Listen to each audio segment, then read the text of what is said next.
Vous êtes sur Business 24 Africa et c'est l'heure de votre rendez-vous hebdomadaire consacré au bilan des cotations au niveau de la Bourse régionale des valeurs mobilières.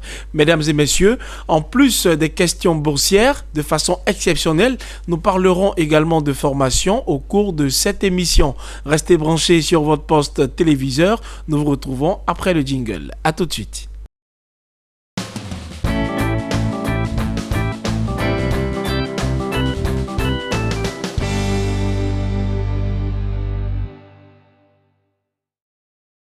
Retour sur le plateau, vous le savez, il ne ménage aucun effort quand il s'agit d'être sur ce plateau pour partager avec vous le point des marchés financiers. Bienvenue à Allo Damas. Merci Daniel. Alors sans plus tarder, que peut-on savoir du bilan des indices principaux durant cette semaine écoulée ?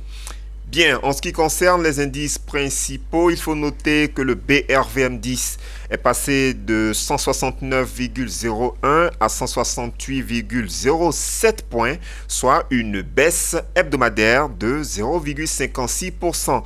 Le BRVM Composite a clôturé à 173,73 points, soit une chute hebdomadaire de 0,32%. Et que nous dit le bilan des indices sectoriels ?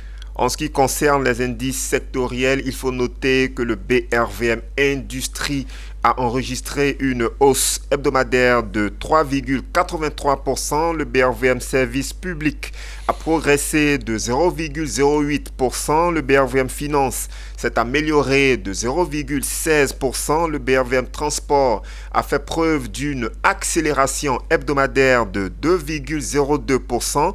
Le BRVM Agriculture a baissé de 16,51%. Le BRVM Distribution a enregistré une régression hebdomadaire de 0,36% et le BRVM Haute Secteur est resté stable à 215,93 points. Cap à présent sur les 4 plus fortes variations de la semaine. Que retenons-nous des 4 plus fortes hausses de la semaine ?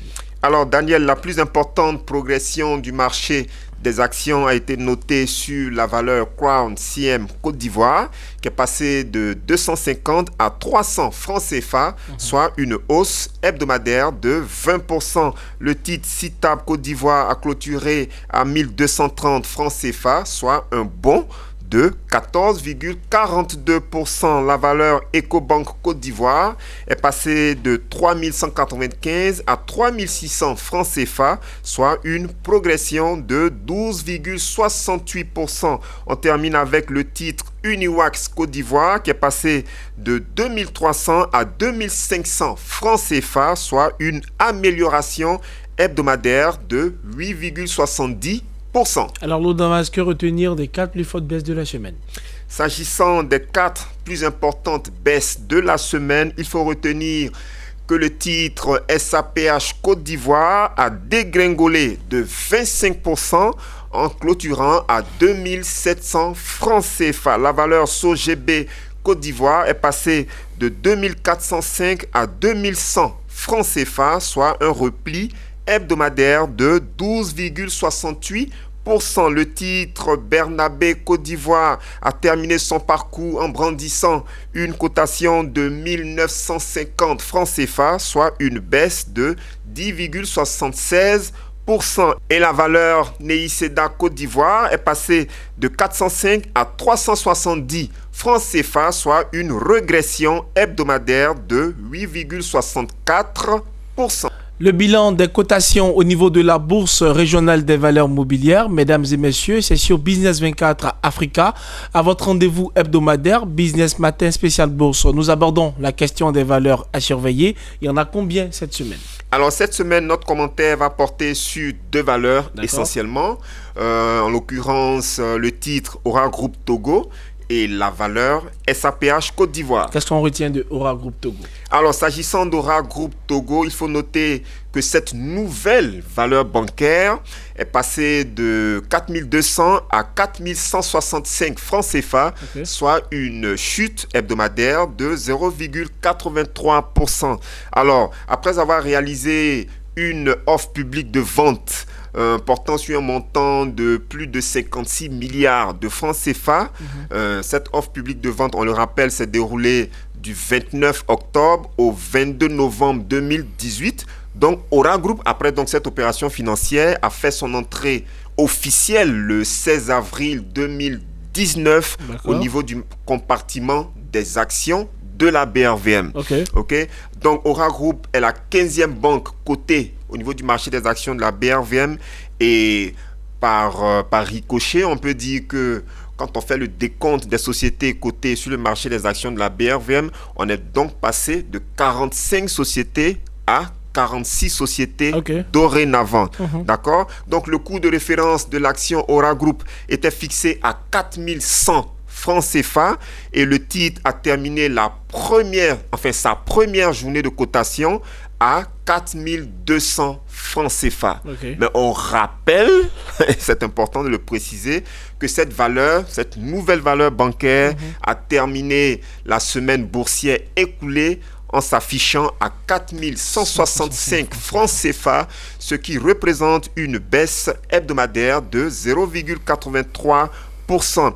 Alors, les investisseurs actifs au niveau du marché des actions de la BRVM attendent toujours que cette banque puisse rendre public les états financiers de l'exercice 2018. Donc, en attendant que le marché puisse disposer de ces chiffres, on rappelle qu'au sorti du premier semestre 2018, Aura Group donc, a terminé ce premier semestre avec un produit net bancaire évalué à 64,50 milliards de francs CFA, soit une amélioration de 22%. Le résultat net s'est affiché à 7,92 milliards de francs CFA, soit une accélération de 63%. Et les créances clients nettes ont été évaluées à 1143 milliards de francs CFA, soit une augmentation de 17%. Et les ressources de la clientèle se sont chiffrées à 1345 milliards de francs CFA, soit un gain de 23%. Alors, donc, on a constaté qu'il y a eu un léger rebond au niveau de la valeur Aura Bank après sa première cotation. Et à la clôture de la semaine écoulée, on a constaté également une régression sur cette valeur. Alors, est-ce qu'on doit se permettre de faire certaines prévisions concernant Aura Group? Non, nous dirons, Daniel, qu'il est un peu trop tôt pour se lancer dans des prévisions. D'accord, comme vous voulez, boursières. cher spécialiste. Alors, donc, nous invitons tous les investisseurs à analyser sereinement la progression sur ce titre, la progression de cette valeur bancaire. Mais ce qui sera surtout déterminant, ça sera donc la publication des états financiers de la fin de l'exercice 2018. Vous comprenez? Donc, il n'y a pas lieu de céder à la panique. Nous pensons que les perspectives peuvent être bonnes, mais ce qui sera vraiment, vraiment déterminant, ça sera donc la publication des chiffres au terme donc de l'exercice 2018. Mais ce que nous suggérons aux dirigeants d'Aura Group, c'est de pouvoir mettre l'accent sur la communication. C'est très important. La communication financière occupe une place vraiment importante ces temps-ci au niveau des marchés financiers. Donc, si les responsables d'Aura Group s'y prennent mal en termes de communication financière, cela peut avoir un impact négatif sur la trajectoire boursière de cette... Est-ce que déjà vous pensez qu'ils ne communiquent pas assez? Ce que nous voulons dire par là, c'est qu'il ne faut pas tarder à publier les chiffres relatifs donc à l'exercice 2018. Et surtout, si ces chiffres-là s'avèrent bons, nous suggérons donc aux responsables d'Aura Group de communiquer très rapidement. Cela va contribuer, cela va rassurer davantage le marché et cela donc pourra contribuer à une belle évolution du titre au niveau donc de la BRVM. Donc voici un peu le commentaire bref que nous pouvons faire sur la valeur Aura Group Togo. Alors, Aura Group Togo est invité par notre spécialiste des marchés financiers à communiquer assez rapidement sur les différents résultats de l'exercice 2018. C'est très important. Alors, au titre des valeurs à surveiller, on a également SAPH Côte d'Ivoire. Alors, au niveau de SAPH, les nouvelles ne sont pas trop rassurantes. Pourquoi? En fait, cette valeur agricole est passée de 3600 à 2700 francs CFA, soit une forte baisse hebdomadaire de 25%. Wow. Et en prenant pour repère la fin de l'année 2018, on se rend compte que le titre SAPH Côte d'Ivoire affiche actuellement un taux de variation de moins 26,83%. Donc SAPH est totalement dans le rouge. SAPH a été la valeur qui a enregistré la plus forte baisse hebdomadaire. Vous comprenez? Alors, qu'est-ce qui se passe concrètement au niveau de SAPH? Pourquoi est-ce qu'on note une baisse de performance sur la trajectoire boursière de ce titre? Les raisons sont toutes simples. SAPH vient de rendre public ses états financiers relatifs à l'exercice 2018. Okay. Et en analysant en profondeur ces états financiers, on se rend compte, Daniel, que les nouvelles ne sont pas du tout rassurantes. Okay. Que nous disent ces états financiers, Daniel? Lorsque vous regardez, par exemple, le compte des résultats, vous voyez que le chiffre d'affaires de la société SAPH est passé de 151,9 à 129,80 milliards de francs CFA, okay, soit une baisse de 14,55%. Donc, il y a une baisse déjà au niveau du chiffre d'affaires. Quand vous regardez le résultat d'exploitation, il est passé de 17,80 à 2 milliards de francs CFA, soit une forte chute de plus de 88%. Quand vous prenez le résultat des activités ordinaires, il est passé de 14,8 milliards de francs CFA à moins 491 millions de francs CFA. Okay. Donc l'écart est vraiment, vraiment important. Et quand vous prenez le résultat net, à fin 2017, SAPH avait brandi un bénéfice de 12,80 milliards de francs CFA, mais à fin 2018, SAPH se retrouve avec une perte de 848 millions de francs CFA. Donc vous voyez que les nouvelles ne sont pas du tout bonne au niveau de la société SAPH Côte d'Ivoire, au niveau du titre SAPH Côte d'Ivoire, et le marché a réagi automatiquement. Plusieurs investisseurs sont actuellement en train de céder leur titre SAPH Côte d'Ivoire et la trajectoire boursière de cette valeur agricole est totalement en baisse depuis quelques jours. Alors, lorsque vous regardez de très près les quantités résiduelles affichées au niveau du BOC du vendredi dernier, vous notez au niveau du carnet d'ordre la présence de 1061 titres SAPH Côte d'Ivoire à la vente au prix du marché. D'accord. Donc, il y a actuellement certains investisseurs qui sont prêts à céder leur titre SAPH Côte d'Ivoire, j'ai envie de dire, à n'importe quel prix. Ok, on pourra même dire qu'ils sont en train de se débarrasser des titres SAPH Côte d'Ivoire. Vous comprenez? Et lorsque vous décryptez en profondeur le graphique boursier du titre SAPH Côte d'Ivoire, vous notez clairement une forte tendance baissière depuis le 12 avril 2019.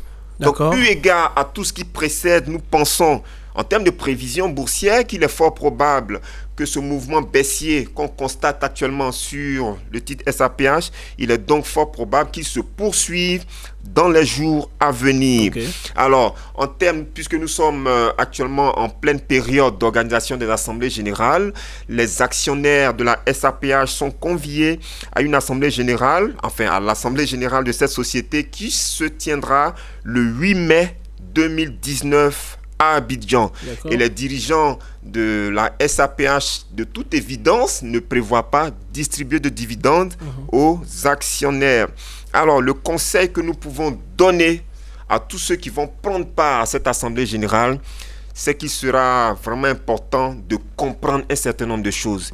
Qu'est-ce qui a fait que la SAPH a perdu beaucoup d'argent en 2018? Lorsque vous prenez par exemple le poste autres produits, au niveau du compte des résultats, vous constatez qu'il est passé de 1,5 milliard de francs CFA en 2017 à 744 millions de francs CFA à fin 2018. Quand vous faites le rapport, on constate qu'au niveau des autres produits, on a une forte baisse de 53%. Donc, si moi, par exemple, je suis actionnaire au niveau de la société SAPH, à l'Assemblée générale, je vais chercher à savoir quel est le contenu du poste autre produit. Effectivement. Okay? Quels sont les produits qui ont baissé? Quels sont les facteurs qui ont entraîné la baisse de ces produits-là? Quand vous prenez le poste produit accessoire, vous remarquez également qu'il a fortement baissé de 68%. Mais qu'est-ce qu'on entend concrètement par produit accessoire? Ok, les actionnaires méritent beaucoup d'explications à ce niveau-là.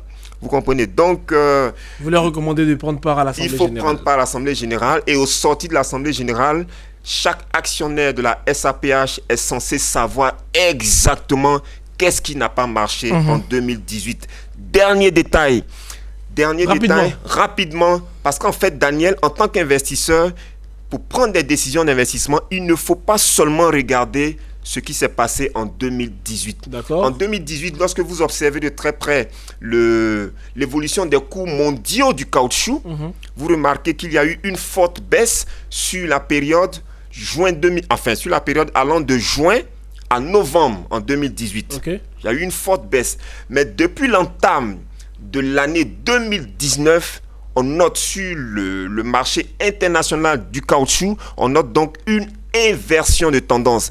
Donc depuis le mois de janvier, les coûts mondiaux du caoutchouc sont en forte progression actuellement. Donc c'est vrai qu'en 2018, la SAPH a peut-être perdu de l'argent parce que les coûts mondiaux du caoutchouc étaient totalement en baisse. Mais depuis l'entame de l'année 2019, il y a eu une inversion de tendance, un redressement de la situation. Et actuellement, quand vous regardez les coûts mondiaux du caoutchouc, on note une forte accélération. Donc, même si la SAPH a perdu de l'argent en 2018, lorsque nous regardons les perspectives de l'année 2019, nous pensons que certains actionnaires, certains investisseurs risquent d'être fortement surpris. Donc, pendant que beaucoup d'investisseurs sont en train de céder leurs titres SAPH Côte d'Ivoire, nous demandons à d'autres investisseurs de pouvoir peut-être les mettre en portefeuille parce que les perspectives semblent bonnes relativement à l'année 2019. On n'en dira pas plus.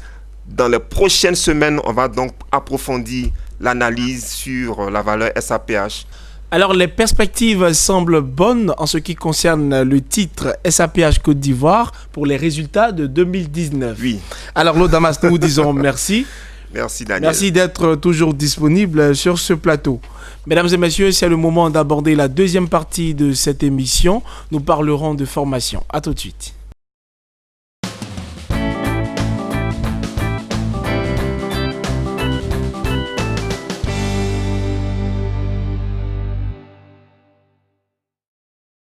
Nous vous l'annoncions à l'entame de cette émission, mesdames et messieurs, quand nous vous parlions de la spécificité de ce numéro.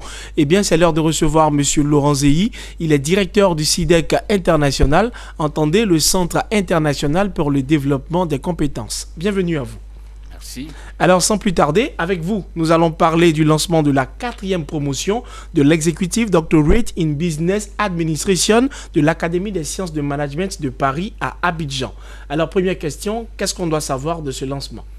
Il faut savoir que le lancement de la 4e promotion d'Executive DBA de l'ASMP à Abidjan aura lieu le 4 mai prochain. D'accord. À Abidjan. D'accord. Par conséquent, les candidats qui sont déjà inscrits doivent s'apprêter à démarrer la formation en présentiel. Ceux qui ne le sont pas, ceux qui n'ont pas encore fait l'inscription, doivent s'apprêter à le faire avant le 30 avril 2019. Alors, là, vous interpellez les cadres des entreprises, mais comment se positionne l'exécutif DBA dans la hiérarchie des diplômes d'études supérieures et quelle est sa spécificité? D'abord, il faut dire que l'executive DBA relève de l'executive education. Quand on parle d'executive education, c'est la formation des cadres, dirigeants et managers. Alors, l'executive DBA, c'est un doctorat professionnel. Un doctorat qui est équivalent au PhD en management. D'accord. OK. Mais il y a une différence entre le PhD et l'executive DBA. C'est quoi la différence? La différence se situe au niveau des apprenants, d'une part, et de la finalité, d'autre part. D'accord. Au niveau des apprenants, alors que le PhD s'adresse en principe aux étudiants en formation initiale sans expérience, l'exécutif DBA s'adresse aux cadres expérimentés. D'accord. OK. Et donc, qui doivent s'appuyer sur leur expérience professionnelle pour mener une recherche sur des problématiques de gestion de leur entreprise pour aboutir à des recommandations opérationnelles satisfaisantes, concrètes, visant à améliorer l'efficacité du management de ces entreprises-là. D'accord. Okay. Voilà la différence. Donc, la finalité de l'exécutif DBA, c'est elle est managériale, la finalité. Alors que la finalité de PhD en management, en principe, c'est une finalité qui est académique. Alors, M. Laurent Zeyi, ici, je viens à vous demander quels sont les avantages de cette formation. Ça sera quoi votre réponse? Cette formation présente de nombreux avantages. On ne peut pas tous les citer ici. Il faut savoir que c'est une formation qui permet au cadre de prendre de la hauteur. D'accord. OK, de prendre de la hauteur et de travailler à un niveau d'expertise élevé. OK. Les cadres titulaires d'un exécutif DBA sont des professionnels de référence particulièrement appréciés par les grands groupes, des grandes entreprises soucieuses de bénéficier d'expertise de haut niveau. L'exécutif DBA développe les capacités d'analyse des cadres. D'accord. Ça développe la culture d'innovation et la culture d'originalité. Ça leur permet de créer la connaissance. D'accord. Okay. Et donc, c'est aussi, ça permet aussi au cadre de s'accomplir intellectuellement. OK. OK.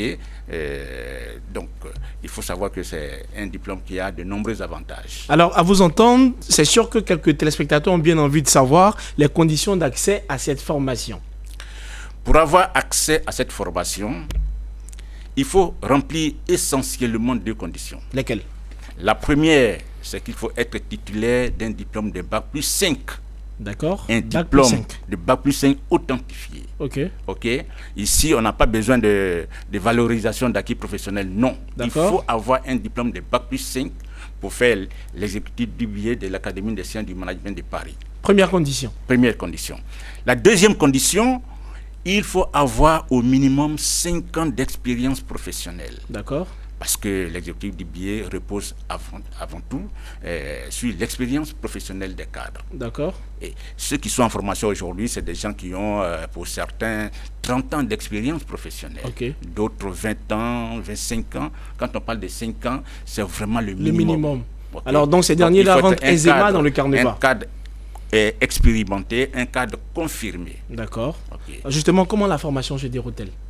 Alors, la formation se déroule les week-ends, de façon périodique, sous forme de séminaires en présentiel, ici à Abidjan. Donc, elle est assurée par des professeurs expérimentés, hautement qualifiés, qui viennent de Paris pour venir donc animer les séminaires ici au cadre à Abidjan. Alors quand vous parlez de week-end, c'est quoi? Week-end, week-end, c'est samedi et dimanche. Samedi et dimanche. Parce que la formation ne doit pas empiéter sur le travail des cadres. D'accord. OK. Donc ça se fait les week-ends. Et durant 2 ans. D'accord. OK. Ce sont des séminaires en présentiel qui se font durant 2 ans. D'accord. Mais après les premiers séminaires, chaque doctorant manager, OK, a un directeur de thèse, donc qui le suit. D'accord. Donc il y a un suivi personnalisé de chaque doctorant, OK, jusqu'à la soutenance de thèse. Donc la formation en présentiel prend 2 ans, mais après les 2 ans, chaque doctorant manager doit finaliser sa thèse, l'écriture de sa thèse, et elle la soutenir au cours de la 3e année à Paris. Alors, mesdames et messieurs, nous tendons vers la fin de cette entrevue, mais monsieur Laurent Zeyi, plusieurs personnes ne le savent pas, mais vous avez accompagné une doctorante à Paris pour sa soutenance de thèse. On a bien envie de savoir comment cela s'est déroulé. Alors, maintenant, docteur Yuelou Simon. D'accord. Oui. Je l'ai accompagnée à Paris, nous sommes partis d'ici le 7 avril, et elle a soutenu le 9 avril à l'Académie des sciences du management de Paris. D'accord. Il faut dire que c'est quelqu'un qui a une longue expérience. Elle est diplômée de l'ESCA, de la promo 84. Donc, elle a plus de 30 ans d'expérience professionnelle. D'accord. OK. Et donc, elle a fait elle est inscrite dans la première promotion en 2016. Et cette année, donc, elle a soutenu sa thèse à Paris, La soutenance est très bien passée, c'était satisfaisant. Les membres du jury étaient satisfaits, alors que c'est un jury, il faut le dire, qui est très, très, très rigoureux, composé de professeurs émérites, agrégés anciens de gestion et de longue expérience. Un jury qui était dirigé par le professeur Jean-Marie Peretti, internationalement reconnu pour ses travaux, pour ses publications. Mais elle était suivie aussi par un professeur très brillant qui a eu son agrégation à l'âge de 24 ans en 1975 et qui a encadré plus de 70 thèses à aujourd'hui. Donc c'est des gens très expérimentés. Mais elle a été à la hauteur et elle est... Justement, elle a été à la hauteur. Qu'est-ce qu'on retient de sa mention? Mais elle a eu mention honorable. D'accord. C'était très bien. Et moi, j'en étais très satisfait en tant que représentant de l'Académie des sciences du management de Paris en Côte d'Ivoire. Alors, dernière question pour terminer. On constate que l'exécutif Doctorate in Business Administration de l'Académie des sciences de management de Paris à Abidjan octroie la formation ici à Abidjan, capitale économique ivoirienne. Oui. On a bien envie de savoir pourquoi est-ce que la soutenance de thèse se fait à Paris. Oui. Alors, l'Académie des sciences du management de Paris, c'est un institut français qui délocalise les formations, qui a délocalisé des formations dans quelques pays africains, parce qu'il faut être proche des cadres pour les former. Il faut éviter que les cadres se déplacent pour aller à Paris pour se faire former.